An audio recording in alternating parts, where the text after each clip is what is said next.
A punto con Juan Carlos Fernández. Amigos, en este programa especial de domingo de A Punto en Línea, exclusivamente para las redes sociales, tenemos un invitado muy especial.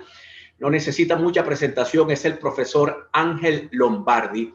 Y agradeciéndole, profesor, su presencia en el programa, quisiera iniciar rápidamente esta conversación con usted, un poco en Venezuela, pasado, presente y futuro. La Venezuela que conocemos, la Venezuela post-independencia, realmente tuvimos un proyecto país que nos pudiera permitir construir un Estado, reunir en el Estado la nación, el territorio, un conjunto de normas que permitieran una convivencia pacífica. ¿Es Venezuela realmente un proyecto país? Sí, mira, el proyecto país siempre ha existido. Si no a nivel de conciencia colectiva, pero siempre ha habido una minoría o unas personas que han tenido una visión del país. El pasado, presente y futuro realmente es una categorización del tiempo en términos, vamos a llamarlos académicos, teóricos, porque el ser humano somos seres en simultaneidad temporal. O sea, permanentemente en nuestro cerebro, en nuestra vida y en nuestras acciones se mezclan las tres cosas. O sea, lo real existencial siempre es el presente, pero no un presente estático, sino un presente dinámico. O sea, ya en la mañana es diferente a la tarde, mañana puede ser diferente, ¿entiendes? O sea, que hay un presente que está en evolución permanente, porque el tiempo es eso, evolución permanente, definido a partir de las existencias concretas de los seres humanos. Entonces, cuando yo hablo de pasado, bueno, puedo referirme al pasado de un país, o de un mundo, o de una cultura, o de un personaje, o de mi mismo pasado. Pero yo simplemente estoy haciendo un ejercicio de racionalización, o sea, post-racional. Ya sé lo que pasó y yo lo interpreto. De hecho, hay autores que dicen que la memoria realmente es otra manera de imaginación. Y el futuro igual, porque nosotros somos expectativa. El ser humano por definición es expectativa, en espera, porque siempre pensamos qué nos va a pasar mañana, bien sea en términos de buenas noticias o malas noticias. Entonces, bueno, un poquito eso es la categorización, vamos a llamarla existencialista del tiempo. Ahora, Venezuela tuvo, después de la, digamos, post-independencia, realmente tuvo un proyecto republicano. Sí, mira, Juan Carlos, uno de los grandes errores que hemos cometido los venezolanos, posiblemente la responsabilidad principal es de la clase intelectual de todas las épocas, es que nosotros no le hemos dado la debida importancia al concepto de continuidad que Mario Briceño Iragorri se la dio, Picón Sala se la dio, Ular Pietri se la dio. O sea, la gente realmente inteligente y preparada de este país, ellos entendieron que nosotros no venimos de la nada para la nada, ni somos un eterno presente, sino sabían que hay una continuidad y eso hay que darle un valor. Venezuela no empezó en 1810, 1811, ese es el primer gran error. O sea, Venezuela como territorio tiene miles de años.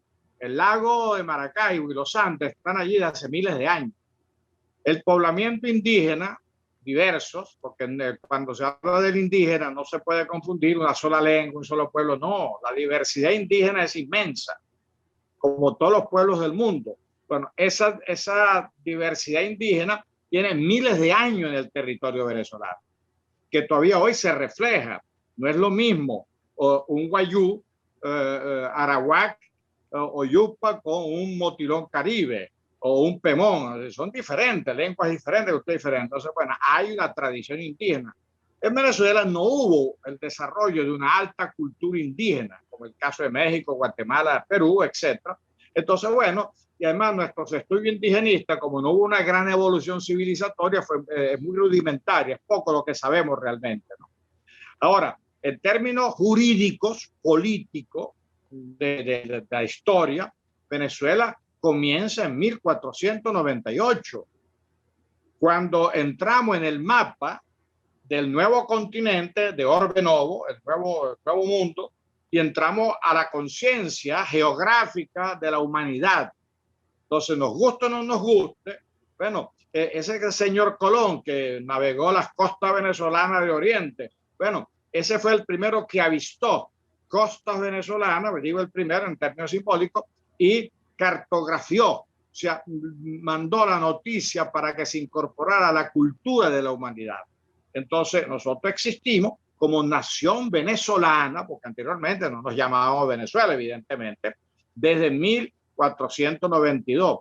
Y en términos políticos de la formación del Estado venezolano, nosotros existimos desde 1528, cuando la corona española divide sus territorios conquistados en América, los divide políticamente. Y nosotros fuimos, por primera vez se utilizó en un documento la palabra, o sea, territorio Venezuela, Maracaibo, la laguna del Coquibacoa, etcétera. Entonces aparecimos en el mapa ya con nombre propio, Venezuela, en 1528. Eso no se puede ignorar. Ahora, ¿cuál es la idea entonces, profesor? Permítame que le interrumpa, de ignorar ese proceso histórico. O sea, Venezuela pareciera que fuese existencialmente un país derivado de la guerra de independencia y no de este proceso que usted nos está relatando. Una locura, una irracionalidad. Es como si tú y yo negáramos, por lo menos que yo negara la paternidad de mi padre y mi madre, porque me avergüenzo de la vida de ellos. Entonces simplemente me preguntan quiénes son sus padres. No sé. No lo sé, pero me avergüenza, entonces quiero enterrar eso, ¿entiendes? Porque eso es lo que hicimos nosotros. Se nos predicó la leyenda negra y fue tan exitosa la leyenda negra de los ingleses y los holandeses que la alimentaron por razones de conflicto de intereses con los españoles, y nosotros la compramos completa de manera oportunista, empezando por el propio Bolívar, porque Bolívar, que era español de nacimiento, porque cuando él nace en 1783, su cédula, si la hubiera, él era español jurídicamente. Y ellos se identificaban como españoles americanos. Ellos se llamaban, los mantuanos, españoles americanos. Y se fue a casar a España. Y tenía familia en España. Lo que pasa es que la guerra, tú sabes que la guerra polariza y la guerra tiene que inventarse al enemigo. Entonces, bueno, el enemigo es el español y el canario, pues. Y la guerra de muerte lo decretó de esa manera. Entonces se va creando una ficción en ese momento oportunista por interés político de la guerra, pero quedó como una marca historiográfica. Entonces Venezuela nació en 1528 con nombre Venezuela. En 1777 Carlos III nos decreta Capitanía General de Venezuela. Y cuando en 1811 nos separamos de la corona española, utilizamos el iuti possidendi iuri, que es el territorio que tienes, lo seguirás teniendo. ¿Pero cuál es el territorio que teníamos? El español, la división territorial jurídica española. Entonces, ahí está Venezuela, esa es Venezuela. Ahora, ese es el Estado venezolano.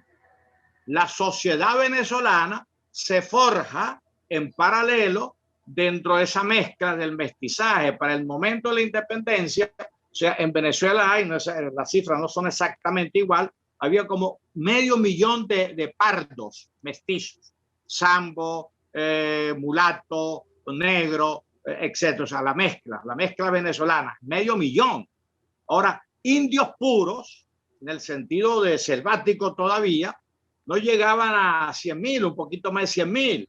Negro esclavo, venido de África, no llegaban a 100,000. Y españoles, no recuerdo la cifra exacta, pero no llegaban a 5 o 7,000 españoles de origen, nacidos en España o en las Canarias. Y venezolanos, españoles americanos, o sea, la famosa clase criolla mantuana, o sea, no llegaban a 14,000 personas. Entonces, bueno, la sociedad venezolana tiene otra historia, vamos a llamarla antropológica, cultural, pero se mantuvo la continuidad lingüística, la continuidad religiosa, la continuidad institucional. La independencia fue, dejamos de ser monarquía y somos república independiente. El resto siguió igual. La esclavitud en Venezuela se eliminó en 1854, casi 30 años después de la declaración de independencia, 40, tal, y la propiedad de la tierra siguió siendo determinante, y la propiedad de los esclavos. Lo que pasa es que se cambió del dueño que venían de la corona a los dueños locales que ya lo eran, pero ahora tenían la protección jurídica del Estado que ellos mismos controlaban. Profesor, quisiera preguntarle, la constitución de estas naciones, algunos teóricos han hablado del problema de los orígenes, el factor religioso, el factor, digamos, de la intención de la conquista y la colonización, las intenciones que pudieron haber tenido los que llegaron de otras tierras. Digamos, ¿qué plantea la diferencia, por ejemplo, entre los países que fueron colonizados por los ingleses o por los holandeses y los países que fueron colonizados por los españoles? ¿Cuáles son las diferencias del proceso y del resultado del proceso? Mira, eso es muy simple. Eso también fue producto, esas interpretaciones que se siguen discutiendo, la leyenda negra y la leyenda dorada, quién fue mejor, ojalá que no hubieran venido los ingleses por los españoles, son tonterías. Primero, la historia no se puede analizar con el ojalá, sino la historia es lo que fue. Nos gusta o no nos gusta. O sea, ese es el primer acto de madurez que tenemos que hacer en Venezuela como sociedad. Somos lo que somos, punto. No escogemos nuestro destino, sino en cuanto al pasado, en cuanto al futuro, quizás. Ahora, simplemente la razón de una conquista, todas, romana, griega, cartaginesa, árabe, china, japonesa, todavía hoy, la razón que moviliza a un pueblo a dominar a otro pueblo o meterse en la tierra de otra sociedad es busca de riqueza, busca de intereses. Si hay oro, yo busco oro. Si hay plata, plata. Si arco minero, petróleo. Si cada país tiene una riqueza que le interesa al otro y el más poderoso se aprovecha. Eso ha sido así. Entonces, ¿qué fue lo que llevó a los holandeses, a los franceses y a los ingleses para el norte de América? A buscar riqueza. ¿Qué llevó a los españoles y portugueses del resto de América? A buscar riqueza, eso no hay duda. Ahora, en el proceso del Estado, en la conquista, que era riqueza, se va metiendo una sociedad. Entonces llegan sacerdotes, llega otra gente con otras intenciones, se fundan universidades, entonces se va creando una sociedad. Ahora, ¿cuál es la diferencia fundamental entre la famosa colonización anglosajona y vamos a llamarla la del sur? Muy simple. Aquí eran reclutados mozalbetes, o sea, 18, 20, 22 años, 25 años, porque en España y en otros muchos países existía la idea, la ley, de que solamente heredaba el primogénito. Entonces, existía lo que se llamaban los segundones. De pronto yo podía ser duque, conde, marqués, o tú, y resulta que éramos un marqués limpio. ¿Por qué? Porque la herencia paterna, los castillos y las tierras, la heredaba el mayor. Entonces yo era de ilustre apellido, pero sin nada. Entonces, bueno, América se convirtió en una posibilidad de aventura para ese tipo de personas, que eran los jefes. Y después venía la gente sin trabajo, el pobre, al bandido preso, le decía, mira, si quieres salir de la cárcel, vete de voluntario para América, ¿no? Entonces, bueno, la conquista española y portuguesa fue básicamente de hombres y jóvenes. Lo que llamó un médico español, Marañón, él decía, el furor genésico. Entonces, bueno, esta gente que llegó sin mujer, sin familia, jóvenes, a conquistar y hacer lo que le diera la gana porque no había muchos controles, bueno, empezó a engendrar el mestizaje nuestro, todo mezclado. Fajardo, el primero así conocido, Antonio Fajardo. Bueno, en el norte, en cambio, no fue así. En el norte, el motivo inicial de la colonización nórdica, el famoso Mayflower, era de Holanda, de Inglaterra y algunos otros lugares de Europa, era huir de la persecución religiosa del fanatismo religioso, que recuerda que eran las épocas que empezaron a enfrentarse protestantes, cristianos, católicos, tal, etcétera, ¿no? Entonces, bueno, ello fue una emigración de trasplante. O sea, el cuáquero agarraba a su esposa, a sus 3 hijos, la vaca, la gallina y tal, y se iba a la nueva tierra. Entonces, allá montaba su granjita. Entonces, la primera colonización anglosajona, un poco menos la francesa, que se parecía más a la española y a la portuguesa, fue de familia. Entonces, es como tú agarrar un matero le saca la tierra y lo pone en otro matero. En cambio, la otra conquista fue de aventurero, pero el motivo era el mismo, buscar oportunidades económicas y de vida. Después vendría la necesidad de libertad, etcétera, ¿no? Entonces, bueno, entonces no, las diferencias realmente son de ese tipo, no lo otro, si es mejor o peor. Toda conquista es violenta. Implica violencia e implica desplazamiento de otros pueblos. Debo ir a identificar y al retorno vamos a hablar un poco de la independencia hacia adelante, la aparición del intento de república civil versus el militarismo que nos trajo hasta esta época, nos ha traído de algún modo el militarismo en Venezuela. O sea, la república civil versus el militarismo. Al retorno con el profesor Ángel Lombardi. Ya regresamos.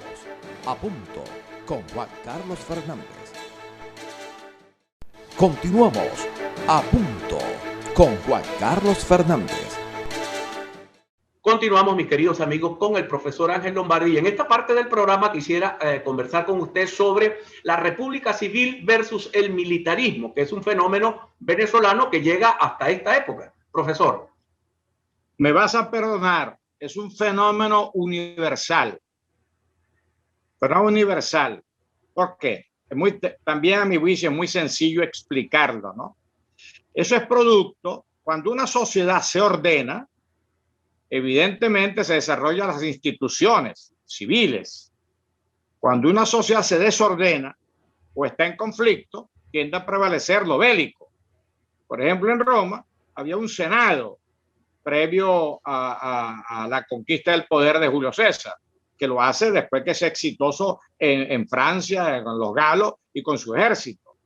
Entonces, bueno, lo mismo pasó acá. O sea, el proyecto de independencia de América completa, porque eso no se puede hablar de la independencia venezolana, sino eso es un mosaico. La historia es una interconexión permanente de causas locales, causas generales, causas particulares. O sea, en el año 1676 ocurre la llamada Revolución Inglesa de Cromwell. Bueno, allí se estableció por primera vez en la historia la monarquía constitucional.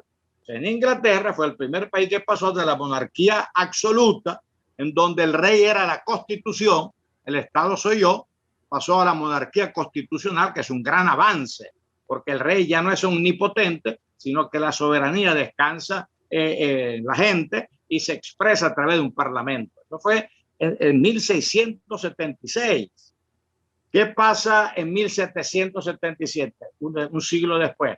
Se independiza Estados Unidos y se independiza desde el primer momento como una república civil federal y le funcionó muy bien, pero con dos guerras contra Inglaterra.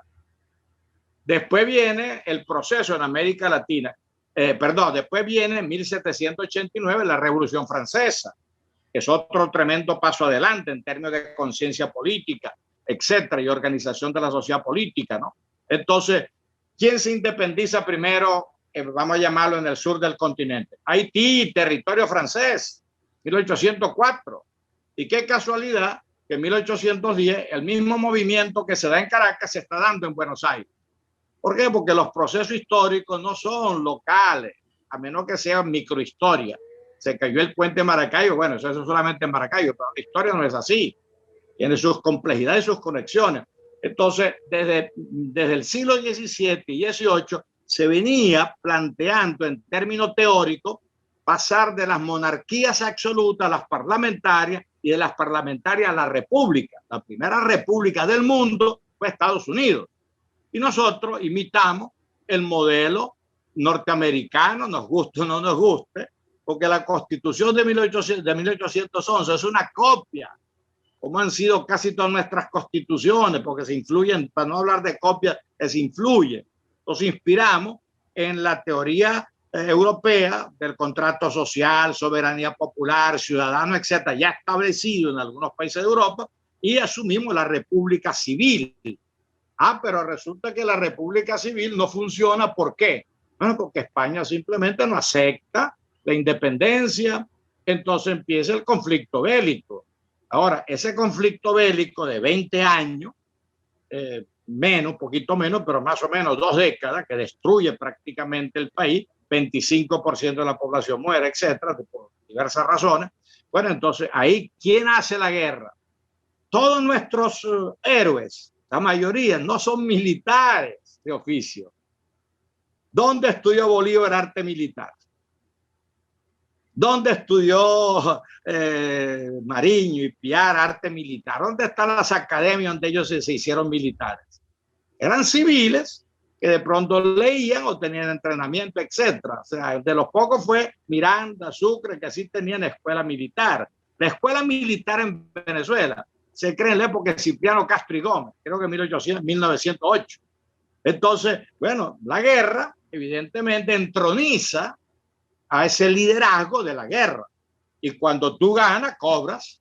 Entonces, los militares cobraron. O sea, se hicieron los nuevos propietarios de tierras y esclavos. Y mucho venía del pardaje, de los pardos. Otros venían del mantonaje, como el propio Bolívar. Y otros inclusive advenedizos que se iban sumando a la causa. Entonces, bueno, Venezuela intentó varias veces tratar de desarrollar la República Civil, el proyecto original de República Civil Federal. El primero que la bombardea es Bolívar, el Manifiesto de Cartagena. Por favor, léanlo. Él califica a los legisladores de la Constitución, de la primera Constitución, como sofistas, como utópicos, como irrealistas, o sea, fuera de la realidad. Entonces, bueno, la realidad impone un sistema político dominado por los hombres de la guerra. Eso ha ocurrido en todas partes y aquí ocurrió. Entonces, ¿qué sucede, por ejemplo, con la Gran Colombia? Esa ilusión bolivariana que tanto se ha exaltado. Castro Leiva, un historiador, la llamó la ilusión ilustrada, una ilusión. Entonces, Bolívar simplemente, Bolívar era un político inteligente, de visión, él tenía una visión estratégica del continente americano. Él decía, por allá están los norteamericanos, que van a ser un país grande. Después viene México, con parte de Centroamérica. Después vienen las provincias del sur, de la Plata, el Perú. Yo necesito crear una configuración geográfica, geopolítica, que más o menos equilibre las fuerzas del continente que ya están emergiendo, que ya se visualiza para un hombre inteligente como Bolívar. Entonces él crea por decreto en el año 19 en Guayana la Gran Colombia. Bueno, la Gran Colombia no existió en términos jurídicos reales, porque no se estructuró un estado más allá de la frontera de Venezuela y Nueva Granada, que no se llama Colombia, la actual Colombia, Nueva Granada y Quito. Se puede, cuando dicen que Bolívar independizó a Panamá y Perú, eso es cuento chino, porque Perú ya se había independizado con la primera campaña de San Martín en el sur. Bolívar fue a consolidar la independencia. Y Panamá no existía. Panamá era una provincia de Nueva Granada. Entonces, Panamá se creó un siglo después, en 1903. Entonces, bueno, la medida que Venezuela terminó arruinada por la guerra, terminó pobre, terminó dominada por los caudillos, bueno, esa fue nuestra historia hasta Juan Vicente Gómez. O sea, una historia del militarismo que se impone por realidad. O sea, no, yo no lo justifico, sino lo trato de explicar. Entonces, no es que yo quiera ser militarista o no, sino que la realidad de la anarquía venezolana, la falta de integración territorial y económica venezolana, la pobreza venezolana, la pequeña élite ilustrada frente a una masa de gente analfabeta, etcétera. Bueno, la realidad obligó a crear un orden. Y por eso Juan Vicente Gómez, que fue un tirano de 27 años, una cruel dictadura, exaltado por alguna gente, por lo menos Manuel Caballero, hombre de izquierda y hombre progresista e inteligente. Él decía, Gómez le devolvió a este país la paz. 100 años de guerra se acabaron en 1903, cuando Gómez derrota a los caudillos en Ciudad Bolívar. Entonces, por cierto, profesor, en estos días estamos de aniversario de Arturo Uslar. Arturo Uslar decía que el país debería, digamos, él tenía una afición por las élites ilustradas. Él decía que los países, en una entrevista que le hace a Antonio Raiz, él dice que los países los hacen las élites ilustradas, que eso de la educación masiva, que eso no iba a ningún lado, que teníamos que tener una élite ilustrada. ¿Comparte usted ese criterio? No, en absoluto, en absoluto. Yo respeto mucho a Arturo Uslar, pero evidentemente tampoco tengo que convertirlo en el gran oráculo de la intelectualidad venezolana. Él es muy valioso, hizo cosas muy importantes, pero en absoluto. Mira, hay un principio de lo que se llama el evolucionismo orgánico, a la calidad por la cantidad. Tú no puedes sacar una élite ilustrada de un pueblo ignorante. Y además, si tú la pudieras sacar, o sea, un grupito ilustrado, no va a funcionar porque está desconectado de la realidad social. O sea, eso es un proceso paralelo. Además, tú no puedes negar la modernidad. La modernidad es la alfabetización de todo. La modernidad es la educación como posibilidad para todo el mundo. Porque el talento no viene del dinero. El talento viene de muchos factores que no tienen que ver con el dinero. O sea, si tú quieres buscar cantidad de tontos, búscate la gente con plata. Están llenos de tontos, ¿no? Lo que pasa es que las ventajas que tiene en la vida social y económica les permite estar más o menos visible y vamos a llamarlo arriba, ¿no? Entonces, no, hay que educar a todo el mundo. Hay que dar la oportunidad a todo el mundo, porque el talento no se discrimina por clase. Por ejemplo, un ejemplo ilustrativo. Brasil, cuando se propuso ser potencia mundial en fútbol, ¿qué fue lo primero que hizo? Con un país muy grande, creó 100.000 equipos infantiles de fútbol en todos los lugares de Brasil, desde las barriadas más pobres hasta las urbanizaciones. Y la gente entendida iba a buscar talento y de ahí sacó sus equipos mundiales.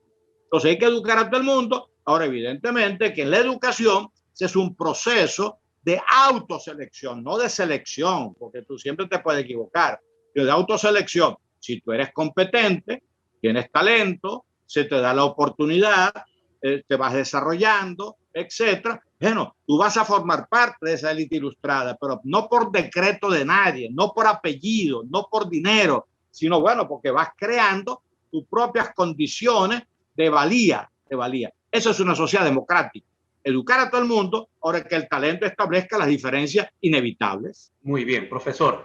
Al retorno, ya vamos al último segmento. Vamos de Gómez a Chávez con el interludio de los 40 años del proyecto democrático. Errores y aciertos de una sociedad que hoy se debate en medio de una pavorosa crisis que usted nos dirá, usted es el historiador, si tiene remanentes históricos, si estamos arrastrando cadenas históricas, cosas que no pudimos resolver en su momento, como deben resolver los países sus temas. Al retorno con el profesor Ángel Lombardi. Ya regresamos. A punto con Juan Carlos Fernández. Continuamos. A punto con Juan Carlos Fernández. Continuamos, mis queridos amigos. Estamos conversando con el profesor Ángel Lombardi. Ahora quisiera venirme de la Venezuela de Gómez a Chávez, con ese espacio que para muchos maravilloso de democracia que tuvimos, aunque tuvimos a Eleazar López y tuvimos el proyecto de febrero de López Contreras, o sea, también tuvimos intentos que fueron fallidos o que no encontraron continuidad. Coméntenos, por favor. Sí, mira, a mi juicio, otro error, porque normalmente nosotros escribimos la historia siempre en clave de mi presente. Entonces yo digo de la historia lo que a mí me interesa. Eso no funciona así. La República Civil no es un invento ni siquiera del siglo XX en Venezuela. La República Civil nace con la primera Constitución, 1811. Y siempre en Venezuela hubo gente que mantuvo la idea de una república civil. Y de hecho, uno de los periodos de mayor libertad de prensa, de expresión en el siglo XIX fue en plenas de algunas dictaduras. Por lo menos el venezolano de Antonio Locayo Guzmán, que fue el órgano publicitario que permitió enarbolar las ideas del liberalismo, que era lo moderno en aquel momento. Después las ideas del positivismo. En nuestras universidades todavía anquilosadas del siglo XIX se discutía el evolucionismo de Darwin, se discutían las teorías de la moda. Ahora, claro, la realidad venezolana de pobreza, miseria, analfabetismo, concentración de la riqueza, etcétera, iba creando un modelo que solamente medio funcionaba con gobierno autocrático, con un control militar y una pequeña oligarquía beneficiario. Ese modelo no ha cambiado, así que hay una tradición civil Por eso yo propugno que en la escuela debemos de hablar de la épica militar y hablemos de la épica civil, que es lo que habría que hacer. Conocer a Juan Vicente González, a Fermín Toro, a Cecilia Costa, etcétera, etcétera, ¿no? Ahora, ¿qué pasa de Gómez para acá? El país cambia, pero no por mérito de Gómez. Gómez fue un buen administrador, pero era un tirano. El problema cambia porque sucede algo por azar. Pudiera haber sucedido, no, pero sucedió. El petróleo. Eso no lo decretó nadie. Estaba allí. Y en ese momento el petróleo se convierte en el motor de la historia como energía en el mundo contemporáneo, ya empezando la Primera Guerra Mundial. Bueno, eso nos volvió es como sacarse la lotería. Y quizás ese fue el problema nuestro, que nosotros creímos que nos sacamos la lotería para siempre. Entonces nos enriquecimos. Fuimos el país más próspero de América Latina y nos arruinamos con nuestros propios errores y con malos hábitos, ¿no? Ahora, políticamente, entonces en esa tradición civil hay que inscribir los movimientos, por ejemplo, de resistencia a la dictadura de Gómez en Caracas, a nivel de los gremios, y después los estudiantes de la famosa generación del 28. La Acción Democrática llega al poder por un golpe de Estado, en alianza con los militares, y la democracia del 58 se logra por un golpe de Estado. Entonces, o sea que, fíjate la fluidez. El voto lo lograba en 1947, en la constituyente, la época. Ahora, el periodo más largo democrático, para mí eso es lo que marca realmente la diferencia con el pasado y el futuro, el periodo más largo, en donde por primera vez en nuestra historia se eligió un presidente civil y terminó el mandato, que le legó la presidencia de acuerdo a la Constitución a otro presidente civil que también terminó su mandato, y que en ese sistema por la Constitución se volvió a elegir a otro presidente civil de la oposición y que termina su mandato. Eso es lo que marcó la diferencia, que logramos crear una estabilidad civil democrática en la República, bueno, interrumpida por una elección, por una persona que no estaba preparada para administrar la crisis. Por eso, para efectos míos, y esto voy a escandalizar, para efectos míos, entre el chavismo y AD, o el populismo del siglo XX y el chavismo siglo XXI, hay una continuidad. Se alimenta de las mismas masas, o sea, de la ignorancia, la necesidad, la carencia, con los mismos planteamientos, porque la raíz de Acción Democrática era socialista, socialdemócrata, marxista, y la raíz del chavismo, o sea, era militar, pero fue arropado por la tendencia marxista de la izquierda venezolana histórica. Entonces hay una continuidad. Ahora, esa continuidad no se quiere ver porque antes estábamos bien y ahora estamos muy mal. Es el mismo país, seguimos teniendo petróleo, pero con una pésima gerencia y una pésima administración. Entonces, en esa continuidad hay responsabilidad de las élites, hay responsabilidad de las circunstancias y hay responsabilidad de cada uno de nosotros. Pero evidentemente las élites y las clases dirigentes. Profesor, cuando estamos grabando este programa se cumple el aniversario del 27 de febrero, que parece que fue un hito importante, el llamado Caracazo.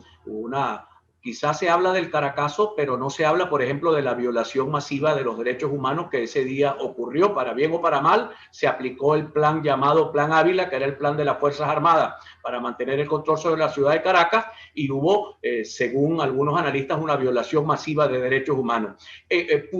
Pudo haber sido el febrero de Luis Herrera Campins, aquella devaluación masiva cuando nos dimos cuenta que la botija estaba más vacía que llena. Luego la fractura del Caracazo, los sinsabores que dejó ese día, poco los errores de aquella élite que gobernaba la Venezuela hasta el 98, que nos trajo a lo que tenemos ahora.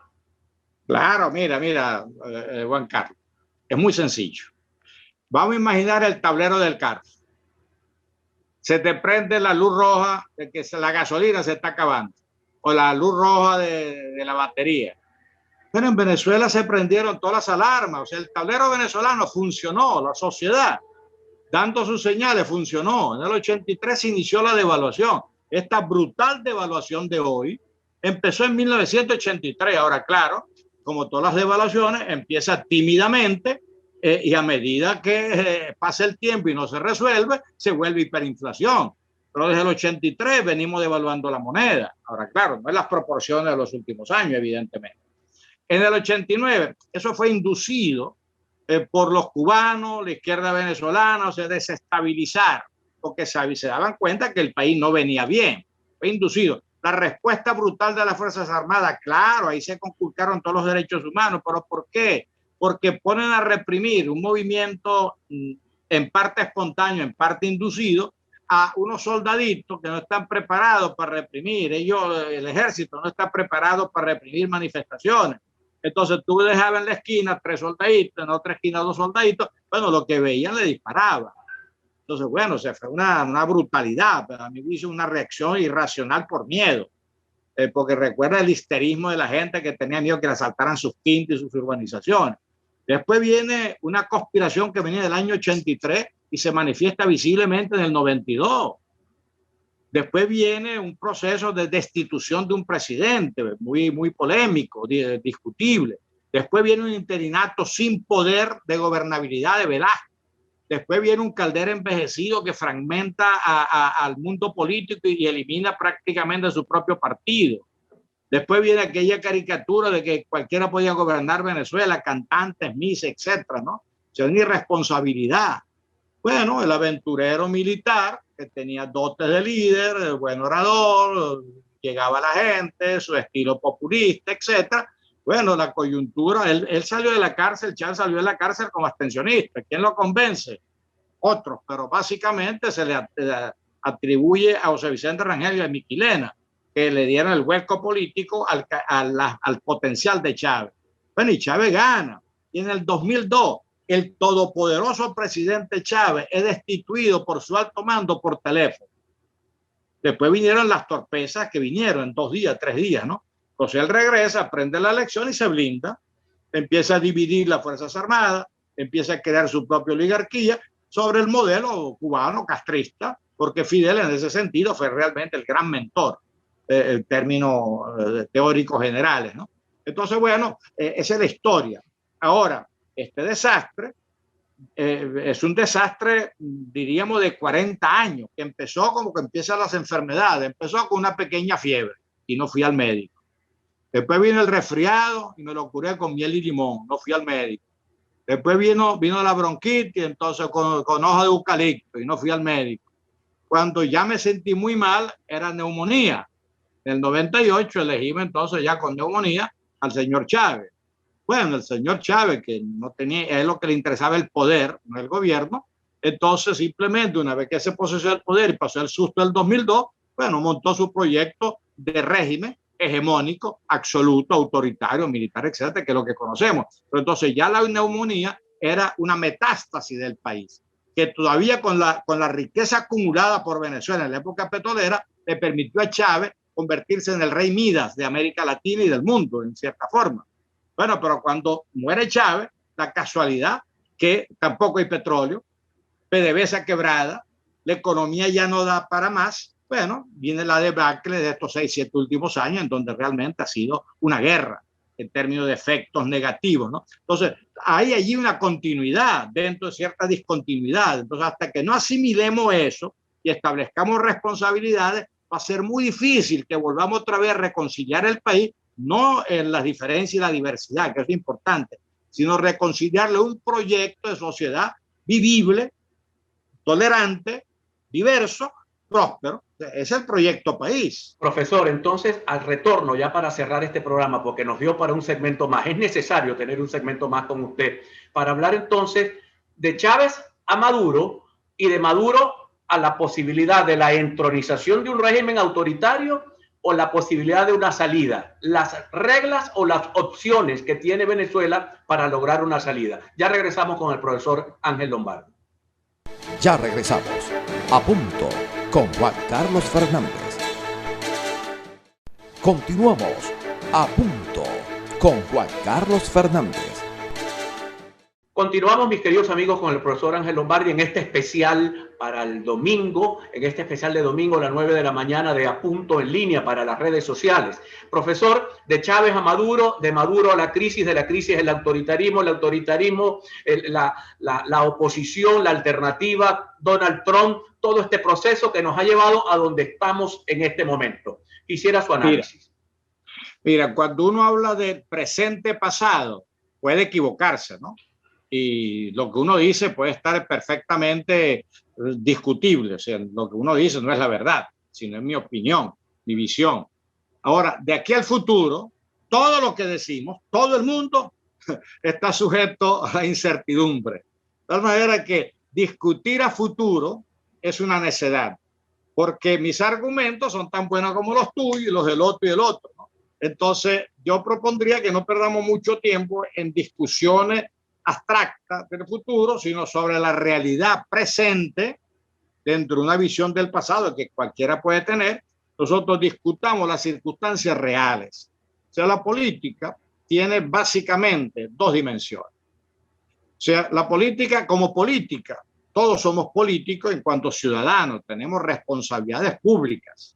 Ahora, como oficio, un grupo pequeño de personas que les gusta eso y sirven para eso. O sea que pero estamos haciendo política cada quien a su nivel. Cuando se dice sociedad civil, y como si se estuviera excluyendo al partido, el partido forma parte de la sociedad civil. O sea, la sociedad no se fragmenta, simplemente un problema funcional. Yo soy sociedad civil como académico, el otro como comunicador, el otro como político, pero somos sociedad civil. Ahora, si yo busco el gobierno o el poder, es decir, hasta ahora no hay otro sistema, sino el ejercicio de la política a través de una organización. Y normalmente estas organizaciones son partidos viejos o partidos nuevos o partidos renovados. O en ciertos países poco institucionalizados, el sector militar, que como en Venezuela que lo llamamos el partido militar. Entonces, bueno, el partido existe para la política y el poder, y el político para eso. Ahora, la política tiene a mi juicio básicamente dos aspectos importantes. La política para conquistar el poder, para conservar el poder y para legar el poder. Cuando se personaliza ese proceso, como en el caso de Chávez Maduro, que es una persona que designa a otra persona, etcétera, bueno, estamos en una autocracia, es un régimen que se quiere perpetuar alterando las leyes en función del poder que ellos tienen. Entonces, en ese sentido, los que buscan el poder no piensan mucho en el gobierno, entendido el gobierno como gerencia y administración para beneficio de la gente, sino gerencio y administro para el beneficio de mi grupo, el que me llevó al poder para conservar el poder. Esa es la diferencia entre régimen y gobierno. Entonces, este es un régimen que creó una oligarquía importante, aliada en parte con las viejas oligarquías o burguesías anteriores, y tiene, mientras tenga el soporte militar, van a ser difícil de mover, porque en Venezuela, en todas partes, el factor militar es tan determinante en estos países, es de poca institucionalidad, que hay que contar con ello. Por eso el mejor ejemplo es que la democracia en Venezuela surge con un golpe de Estado y vuelve a surgir otra vez con otro golpe de Estado. O sea, que pudiera aplicar en esto aquello de que la salida es con ellos y no contra ellos. Claro, mira, lo que pasa es que esto, por eso te digo, estos son procesos con mucho margen de error, de equivocación. Por ejemplo, hay gente que piensa que hay que votar en cualquier condición. Eso es respetable. Hay gente que dice, no, yo nunca voto. Eso también es respetable a nivel personal. Pero a nivel político, tú tienes que tomar decisiones que van a afectar a otra gente y que otra gente te va a secundar o no. Entonces, por ejemplo, se discute por qué ahora los que llamamos a la abstención la vez pasada o no participamos en las elecciones realmente, más que llamar a la abstención, no participamos, ahora sí decimos que hay que votar. Y es muy sencillo. La elección recién pasada parlamentaria fue una elección absolutamente fraudulenta. Tan fraudulenta que no la reconoció, una vez realizada, no la reconocen los países democráticos ni la Unión Europea. Entonces, si la oposición, vamos a hablar de la oposición que nuclea de alguna manera la figura de Guaidó, la alianza parlamentaria participa, ¿qué va a suceder? que es un fraude, va a ganar el gobierno igual. Pero tú al participar estás legitimando el proceso electoral. Entonces, la única ventaja que había logrado la oposición en los últimos 5 años era el reconocimiento internacional democrático a Guaidó como presidente encargado, como presidente de la Asamblea, se hubiera perdido. Entonces, se hubiera perdido ese marco. Realmente la razón de la abstención o de no participar era que no se podía legitimar una elección que estaba garantizada que le iba a ganar el gobierno como sea y que tú ibas a ser minoría y que te iba a obligar a no ser ya el presidente reconocido por los países democráticos. Esa fue por lo menos para mí, esa fue la razón, la lógica política. Ahora, ¿por qué sí votar? Bueno, porque resulta que cada coyuntura es cada coyuntura. En este momento la gente, por lo menos la dirigencia partidista municipal, local, regional, de todos los partidos, quieren participar. Entonces un partido que dice, no, no vamos, allá una dirección nacional y la gente abajo dice que sí queremos ir, se va a dividir más todavía, se va a debilitar más todavía. Entonces, bueno, eso es un argumento. Después todo el mundo habla de elecciones confiables. Claro, vamos a buscar las elecciones libres, pero eso no es así, no es por decreto. Hay que irlo construyendo, conquistando. Imagínate que de pronto Estados Unidos, los países democráticos, Europa, le quita el apoyo a Guaidó. Lo que poco se ganó en los últimos 5 años, quedamos en la intemperie otra vez. Ahora, no podemos depender solamente del apoyo internacional. Hay que también trabajar los sectores internos. Entonces, un partido movilizado, organizándose, es una fuerza que trata de ser fuerza. Bueno, por eso te digo, todo eso es móvil, ¿no? Y por eso yo me he sumado a la necesidad de que en este proceso hay que participar. Ahora, en cualquier condición, no, lo ideal es elecciones libres. Pero si tú no consigues, lo bueno, lo perfecto conspira contra lo bueno. Yo compré la tesis de cese a la usurpación, pero no se logró. 2 años. Vamos a pasar 10 años con el cese a la usurpación. Bueno, si hay que negociar con un gobierno que no logramos derrotar y se intentó. Yo nunca estuve de acuerdo con la invasión, pero mucha gente creyó que era posible. Y yo tampoco estoy de acuerdo con golpe de Estado, pero mucha gente creyó que era posible. De hecho, montaron uno en abril del 2019. Pero no resultó. La calle del 14 al 17, que fue un alto costo humano de la oposición, no resultó. O sea, intentos se han hecho, pero tú tienes también que entender que si yo no puedo ir por aquí, tengo que forzar de alguna manera y flexibilizar ciertas posiciones. Entonces, ojalá logremos las mejores condiciones. De lo contrario, pues yo creo que hay que seguir moviendo el piso político, la movilización social, etcétera, a pesar de la pandemia, y bueno, y empezar a entender que el chavismo existe políticamente, que después desaparezca, que a mí no me gusta, que después mañana yo diga que el culpable de todo es Chávez, tal, pero en este momento no está gobernando Chávez, están gobernando en nombre de él y están utilizando su nombre porque mantiene prestigio popular, etcétera, pero es el señor Maduro y otro grupo de señores. Entonces hay que focalizar al adversario y entender que existe. Y mientras existe, mientras Maduro tenga apoyo militar, no lo van a tumbar, a menos que haya una implosión interna u otros factores indeterminados. Entonces, bueno, frente a eso, uno puede, estoy hablando ya no como ciudadano, sino organización política, con ganas de cambiar de política y de gobierno, tú tienes que movilizar las piezas del ajedrez. O sea, cuando uno juega ajedrez, uno va con una estrategia predeterminada, por lo menos los grandes maestros, ¿no? O varias. Pero tú vas cambiando tu estrategia a medida que el otro te va jugando, porque si no, todo es predecible. Entonces, dentro de ese ha sido uno de los errores de la oposición venezolana. Para muchas personas, la oposición venezolana es absolutamente predecible y el gobierno monta, lo que dicen en términos coloquiales, monta peines o lanza anzuelos envenenados que la oposición muerde con mucha rapidez. ¿Está usted de acuerdo? Claro, porque el gobierno tiene la gran ventaja de la información. El gobierno tiene acceso a toda la información de cada venezolano.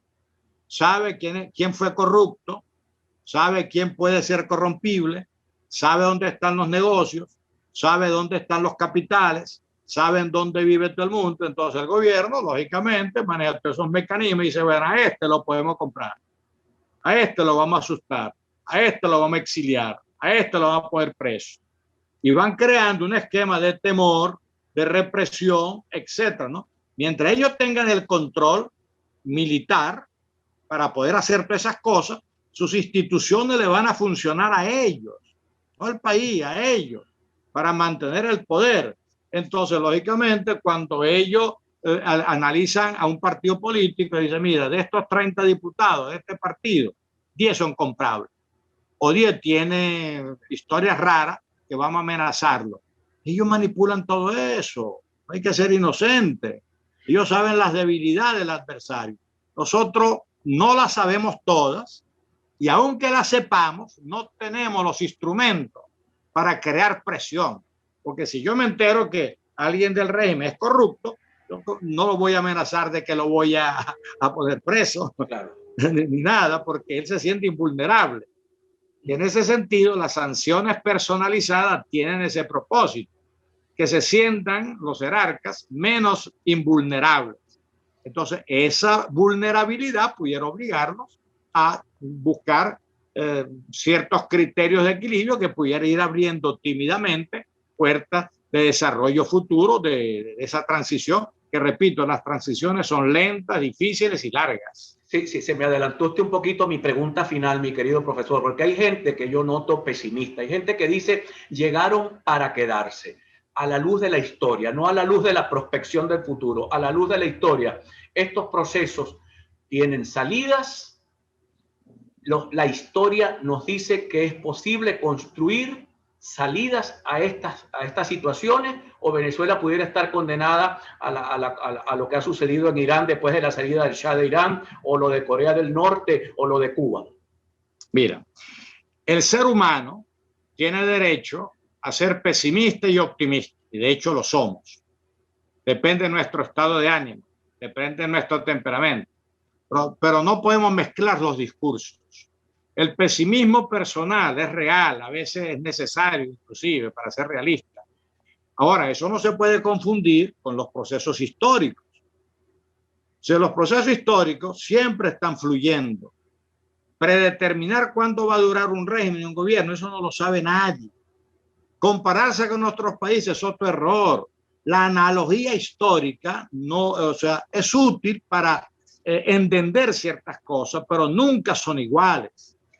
Hitler, cuando llega al poder en 1933, planteó, o sea, el Reich de 1000 años. Bueno, 13 años después se suicidó, lo mataron en el búnker en Berlín. Mussolini creía que iba a revivir el Imperio Romano, no duró nada.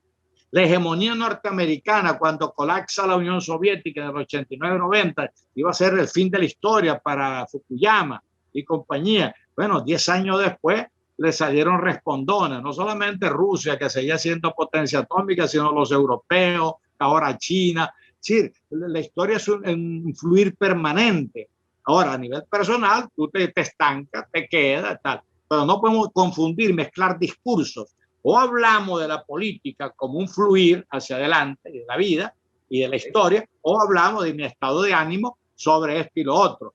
Bueno, si eso es válido a nivel personal, pero yo creo que para el análisis político es muy grave mezclar, o sea, el sentimiento personal con la realidad que es, repito, dinámica, cambiante, compleja y no predecible. Profesor, para nosotros ha sido un verdadero placer tenerlo usted hoy con nosotros. Mañana este programa se estrena a las 9 de la mañana del día domingo 28 y espero que sea agradable para toda nuestra audiencia. Muchísimas gracias al profesor Ángel Lombardo. Gracias a ti, Juan Carlos, y éxito en este nuevo proyecto. Muchísimas gracias, profesor.